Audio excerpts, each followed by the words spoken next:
Hello, everybody. Welcome to episode. Oh, my notes are flying. Welcome to episode 3 of the Spotter's Guide. In this episode, we're going to go find a place to live. The sun has just risen. I've picked up my bed, picked up most of the stuff out of the treasure chest. I've slimmed down my inventory a little bit. Just try to break it down to the things that will make my life easier, so I don't have to go back to flint tools and stuff like that. I kept the chests because they're a good investment of planks. I turned a lot of the wood that I had gathered and not used in the charcoal, which I've also kept, into planks as well, so they're a little easier to travel. I've also kept a little supply of the Douglas fir just as logs because we found out that it burned pretty well. Here are my saplings that we'll be going forward with and use to start growing some trees and such with them. We also have the wheat seeds here to start a little farm field. If I do break one of my tools or such along the way, I'm going to keep an eye out for some sugar cane. So we have a little source of that coming out. I got my little cobblestone, diorite, cobblestone. What else? The bones that I got from fighting last night when we were waiting for the charcoal to cook, as well as I took the string that I got from all the spiders and made it into a bow, so I have some arrows and such to shoot. But just going to be on our way here. I did want to show something real quick, I was unaware that you were actually able to move in a prone fashion in this game. A person by the name of Doomgiver answered my question as to how I can swim in one deep water, and that's by going prone like this. So you get to do your little swimming animation. And how you go prone is you hold down the shift key and then use the control, which is the control key is what lets you do your smart movement sort of deal.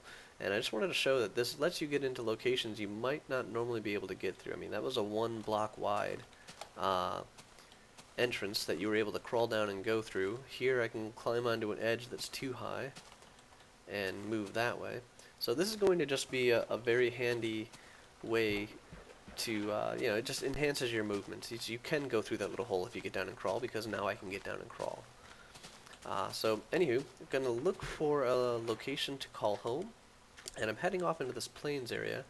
I don't really want to settle in the plains, as I'm looking for a combination of things, and I'll explain as we go along how what those things are. But I'm just heading off in this direction because that's the one we came from. I can see there's a lot of water out that way for an ocean and such.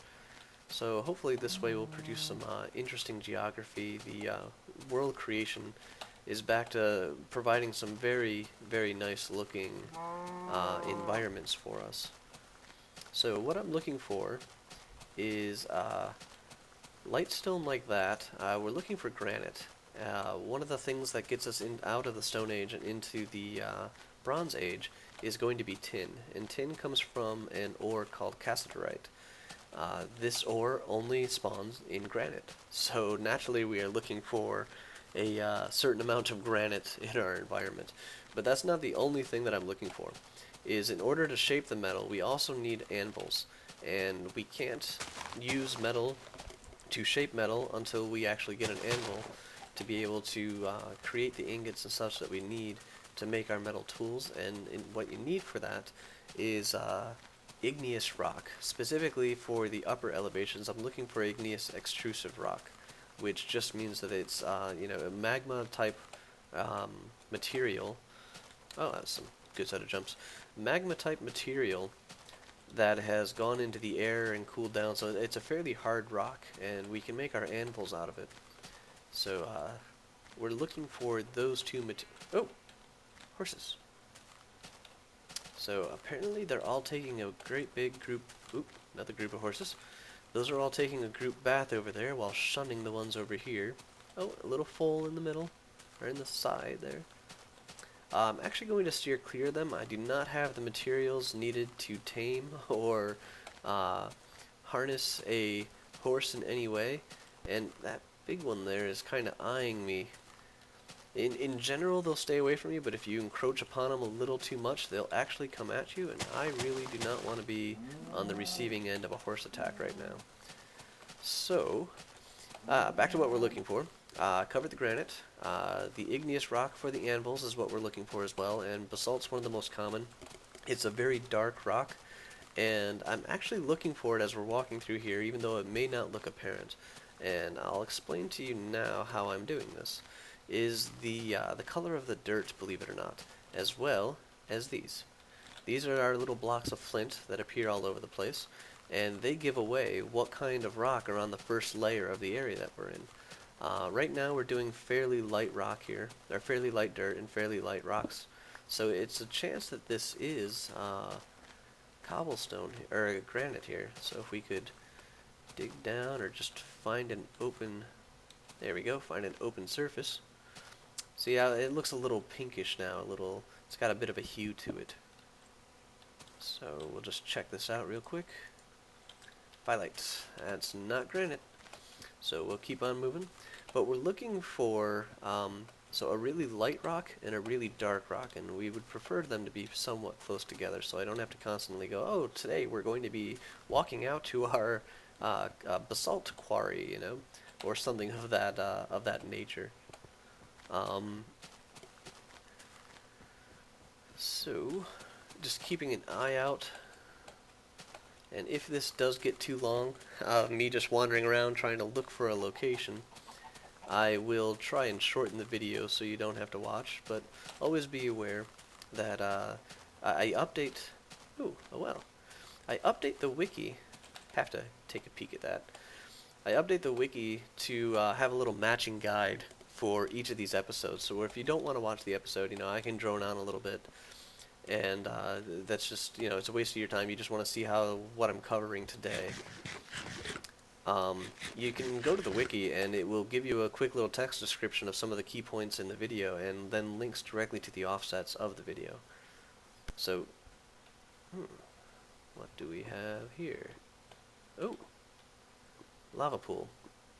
The lava pool has some fairly dark rock around it.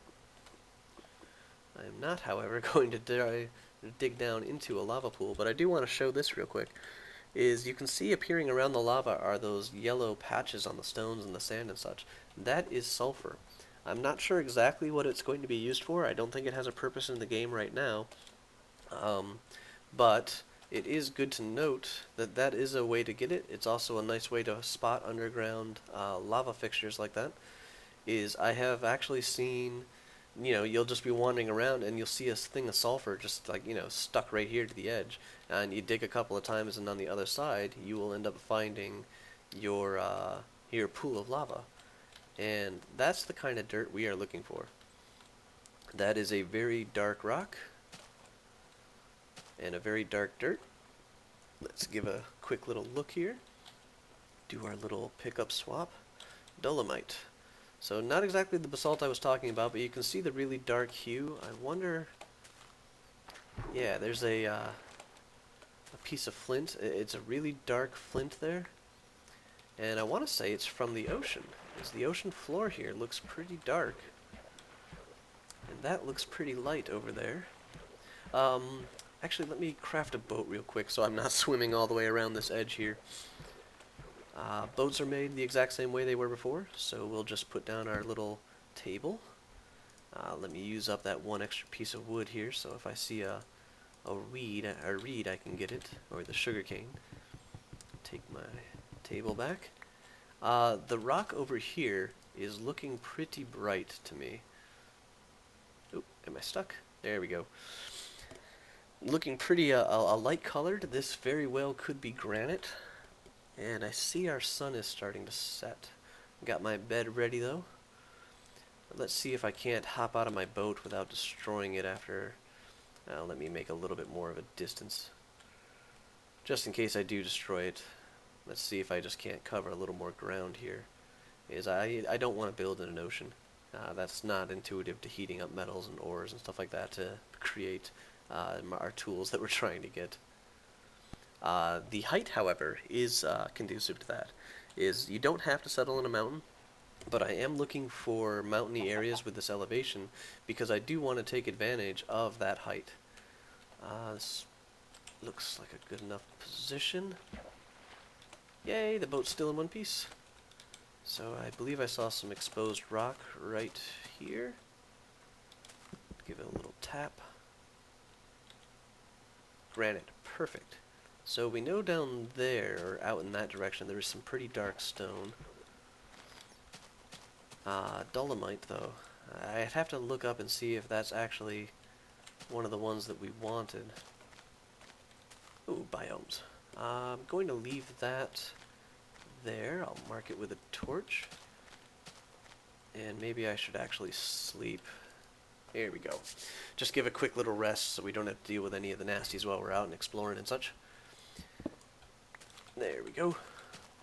I saw a forest, yeah, and a bit of a plains over here, so it looks like this is a meeting of 3 biomes, so that's always a good little, it's always a good little location. We know the hills here behind us at least have, oh, hey, get some free bones and arrows here. Nice. So we know the hills here have our granite that we're looking for. That's where the cassiterite is going to be spawning. And oh, look at the dark dirt on the plains. Oh, nice, nice. Look at that. A little bit darker than what we saw before. Let's give a little bit of a dig here. Yep. Down there, down there. I want to make sure... Why am I using a bed? Haha. Yes, I must not have gotten enough sleep. There we go. That, I do believe, is basalt. Nice. Alright, so this is definitely a very nice place. We have an open field here where we'll have horses right around the corner. So I'll definitely have to make sure that we be careful of them. And sorry if my voice just changed a bit. I had to move my headphones to scratch my ear. Ah, and it looks like there's even a desert off in the distance with a well right about there. So we have our height. We have, I'll explain that in a minute. We have our plains, so just some grass and a place to make like a field and stuff like that with the water on the edge here. Horses for in the future. A nice little forest over there. I can see, I want to say aspen. Looks like we have quite a bit of pockmarks on those trees. And maybe even some hickory. I'm kind of hopeful. That looks a little too tall to be hickory, though. Hickory is a wood that burns really hot, so it's definitely a benefit to us, as especially when we're going to try to be taking advantage of our elevation. Just like in real life, things burn at different temperatures at different elevations, and the higher that we go, the hotter our fire will actually be. So we can try and smelt some things in the campfire that you normally would take some more advanced things like a bloomery and such. So it's very, very nice to be able to come up and see this nice elevation. We have a whole bunch of granite here, so we definitely know that we're in an area where we can get some cassiterite, which is why granite's important. So that's looking like a very promising environment here. And you know, I'm gonna take a moment to flick on the F3 switch, which I know is like blasphemy, but a height of 106 is very, very respectable. So that would definitely help our campfire's temperature quite a bit. It looks like we have enough of a flat set of areas where we could build a fairly nice settlement and such up here. So I do believe that we've found our home. And as is any good indication of that, I'm going to go... I'd like to find like a midpoint to kind of make our base. You know, not as high as we can always go up and find our... Oh, if you notice in the background, I turned on the Minecraft music. I generally have music playing, but I don't want to have like, you know, copyrighted music while I'm recording these videos. So I turned on the Minecraft music. If it does screw up with the sound levels too much, please let me know, and I'll turn it back off again, and I'll just, you know, find some other way around it. But I'm thinking of building right about here. You know, it's mid-level elevation, got a little nice of a view. Maybe I'll actually go up on top of this little knoll here. As, you know, I do like a view. That gives us a nice view of the bay, a view of the forest, a view of the other bay. So I'll probably do some little building here. Let's set down our chests, start unloading some of the stuff that we have here. and I think I'm going to just pause the recording here. This might be long enough for the first video. I won't have to edit out the journey and all the explanations of some of the things that we came across in that journey. And when we come back, I will have a little base here of place set up. I'll probably start a little forest field down here where I can mine some trees, and a wheat farm or so down by the water, so we have a source to start breeding our food, because I am down to just the 4 things here, and we do appear to have, I heard some chickens clucking. It's got to be somewhere close by. So yeah, we'll get some chickens, we'll get some cows going, and just set up a nice little environment and start moving forward. So let me check the times real quick.